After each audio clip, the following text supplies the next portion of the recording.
My name is Jeff Hardin. I'm a professor and the chair of the Department of Integrative Biology at the University of Wisconsin-Madison. I am a scientist, and I'm an educator, and I'm also a follower of Jesus. This is my story.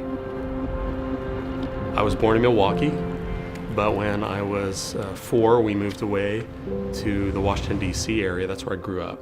My parents actually went to church when I was a little boy, and I have some remembrance of that. But then my parents drifted away from traditional Christian faith, and I wasn't really raised in a Christian home. Did elementary school, and then in middle school, a classmate of mine invited me to what she said would be a free time with music and free food, and I thought, that sounds great. I went to this meeting, and I had no idea what was happening.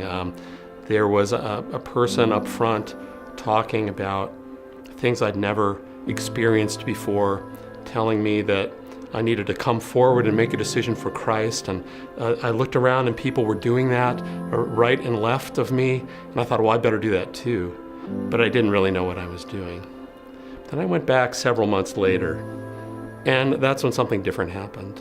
The speaker was saying that I had a problem that I couldn't solve. That's a problem that the Bible calls sin. It was something that kept me from experiencing the love of an incredibly holy, absolutely morally pure God who loved me deeply. And in fact, he loved me so much that he had provided a remedy for that situation, something that I couldn't do for myself, and that was that he had sent his son to die for me, and that if I put my trust in Christ, then I could experience God's love and forgiveness. And it was as if there was no one else in that room that night, and I realized what the speaker was saying was true. And so that night I gave my life to Christ. I put my trust in him.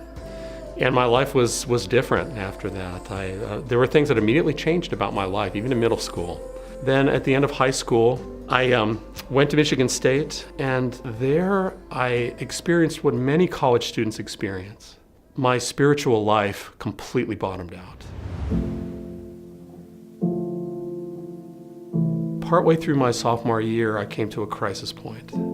I came to the point of saying either Christianity is true and I need to orient my entire life around my relationship with Christ, knowing and serving him, or I needed to walk away from this faith that I said I believed but really didn't.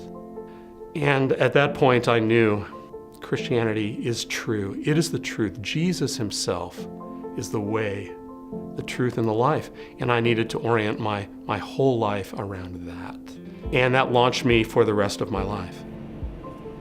Now I'm a scientist, so a lot of people ask me, well, science and Christianity, aren't they at odds with one another? And I would say absolutely not. Jesus, the same Lord who I followed all of my adult life, is the Lord of all creation, the Lord of water, earth, sky, all of the biological world. And so for me, doing science is an act of appreciation of this incredible world that this same Lord, my Lord, has created. The administrative building for my college, the College of Letters and Science, is called South Hall. On the side of South Hall is a plaque, and it quotes Jesus of Nazareth from something that he is recorded as saying in the Gospel of John, John 8:32. The plaque says, "You shall know the truth, and the truth will set you free." Well, if you look at the context there, the truth is found in a person, in the person of Jesus. Jesus of Nazareth is where we can find truth. Truth for ourselves, truth about the world, truth about what the world needs, truth about what we need. By engaging that kind of truth, it's my prayer that students will consider the bigger questions of life.